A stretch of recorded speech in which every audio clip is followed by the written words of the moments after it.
Have you heard about the fact that your security events are talking? The question is anything listening? And if you're from the cybersecurity field, you would know that detection is step one. Real security starts with integration. Now, in today's video, we're going to talk about how we can add third party integrations in Cisco Secure Access to receive push security events. You know that third party integrations for push security events send security events with a secure access webhook to a configured third party product or service. Well, I just mentioned webhook. So, what is a webhook? For someone who doesn't know, let me tell you. Well, try to make it as simple as possible. A webhook is an automatic notification sent from one application to another when an HTTP request when a specific event happens. So, what events are we talking about in this case? Well, these are the security categories that trigger the security events. We're talking about command and control, malware, and phishing. We're going to take a look at this in action. And these are the network and security activities for which the push security events are available. We're talking about DNS, we're talking about web, firewall, intrusion, ZTNA with a blocked reason, or a VPN with a failed reason. And then we're talking about DLP as well. I'm going to show you all of this from the Secure Access dashboard. From the Cisco Secure Access docs, you can get more information about it if you go to integrations, and under integrations, you have push security events, third party integration.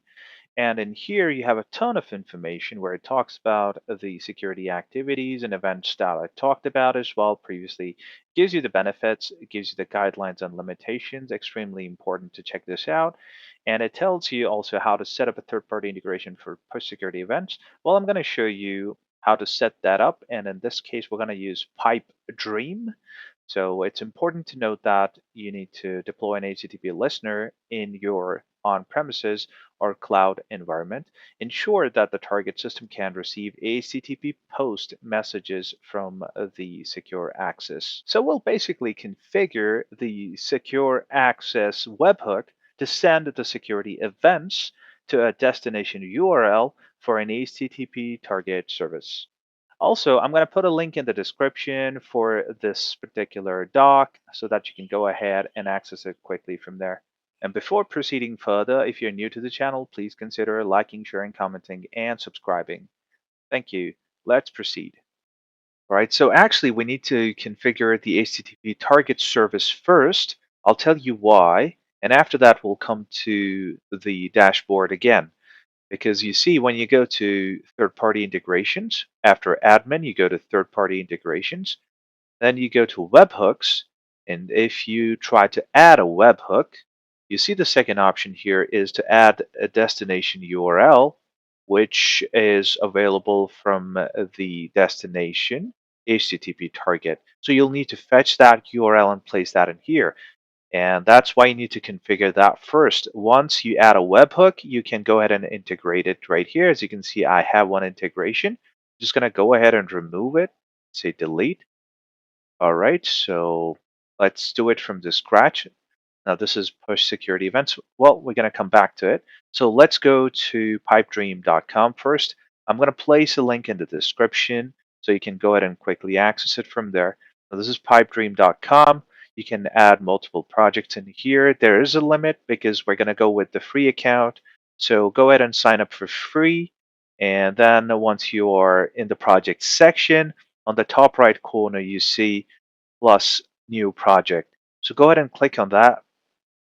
Give it a name. I'm going to say the network Viking, Cisco Secure Access Alerts, and I'm going to say create project.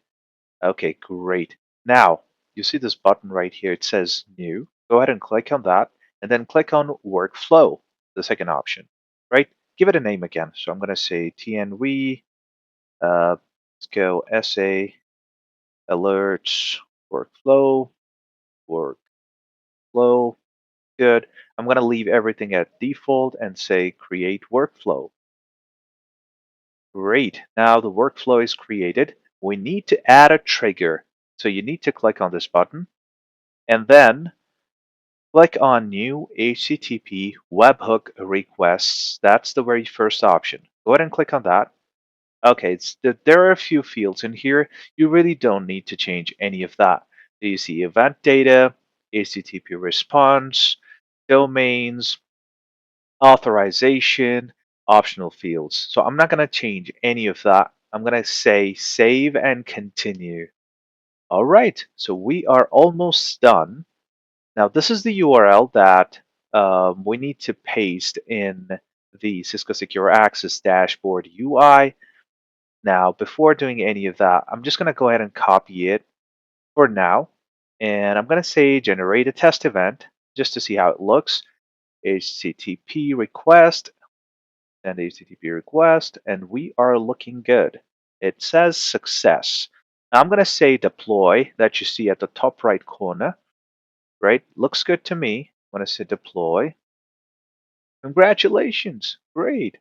Okay, so whatever events happen now, you're going to see those on this side of the UI, right?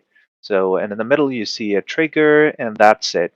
Now we're going to go ahead and try to generate an event like we did previously. All right, just to show you. On the left-hand side, we see the event popped up, right? So we're good right there. So this is the trigger. All right. Back to the dashboard. So from the left-hand side under admin, you go to third-party integrations. This is where you land on. The first thing you're going to do is go to webhooks and say create a webhook right here, plus webhook. Now give it a name. Let's say TNV SA alerts webhook. Give it the destination URL that you copied from there. Basic. I mean, this is not required, so give it whatever you want. Say password, ASD, whatever. And I'm going to say save. All right, so the option to save is towards the bottom. Yes, I've clicked on save. All right, I'm going to zoom in a little bit again. And there you go. You see the webhook is active, has been added, and everything looks good. Now I go to integrations and then click on plus integration under push security events. And now I'm going to say the webhook is this one that we just created. We're going to give it a name. So let's say TNV. That's it. I can select any security event from here. I'm going to go for all of them just for sake of this video. I'm say integrate. And we are looking good. If I click on view details, I have the details right here. And the webhook is also configured. Now, let me go back to the pipedream.com website.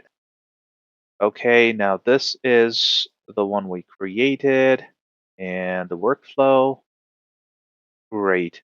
Now, in here, what I'm going to do is I'm going to add an HTTP response, return HTTP response option that you see right here, which is going to be 200. I'm going to go ahead and test it. You can test it however many times you want.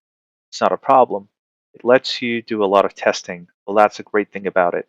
So let's say deploy, and congratulations. Okay, we got a second post as well. What is this post about? We got it just now. It says the webhook connectivity test. So we are looking good. Now we need to go ahead and trigger a few alerts. Now for that, I'm going to go to the client and try to access some bad websites. Now in here, this is a website that we're going to go ahead and test it from. We can also do internetbadguys.com, hit enter. Oh, it is blocked. Great. Now that would trigger an alert as well. And from this website as well, if we go ahead and click on something, it says, oh, it's dangerous. Don't do that. Okay, perfect. Now we're going to trigger this one as well, a few more, and that's it. I'm going to place a link in the description for this website and for the other website as well, and for any other websites as well from where you can test. Well, this should be sufficient, by the way. So, anyways, let's go back to the pipedream.com. Okay, so what do we see in here? We got an alert right here. If I click on it, on the right hand side, oh, it tells me, hey, this is what it is about. If I click on more, right here towards the bottom. It says phishing. Hostname internetbadguys.com. If you are new to the channel, please make sure to go ahead and like, share, comment, and subscribe. That helps a lot. And if you have any questions as well, feel free to ask me in the comment section. So I'm just going to wait for it to pop up. I'm not really sure why does it take so much time for this website. If I try to go to Internet Bad Guys again, internetbadguys.com, I'm trying to see a pattern here. So I went to Internet Bad Guys again, and I'm hoping that would see something. But again, I mean, if it, oh, there you go. See? Now this is the latest one. Exactly. Now this is the latest one. And this is something we see for Internet Bad Guys again. So Internet Bad Guys at 8:52 p.m. and at 8:49 p.m. as well, we have the Internet Bad Guys. Let's try a few more times and say, okay, so we are seeing some results, right? So that is good. So we're getting some good results. We're seeing the post being sent, and that's how you go ahead and configure it. And as I mentioned, if you're new, please feel free. Okay, that's pretty much it. I think we're good with this. I would say that go ahead and test. Uh, perform as many tests as you want. You can add, you can edit, you can do multiple things in here. So there are a ton of options that you can test on this particular website. So yeah, feel free to reach out to me again if you have any questions. And do not forget to connect with me on LinkedIn. So, yeah, have a great time ahead. A pleasure. Goodbye.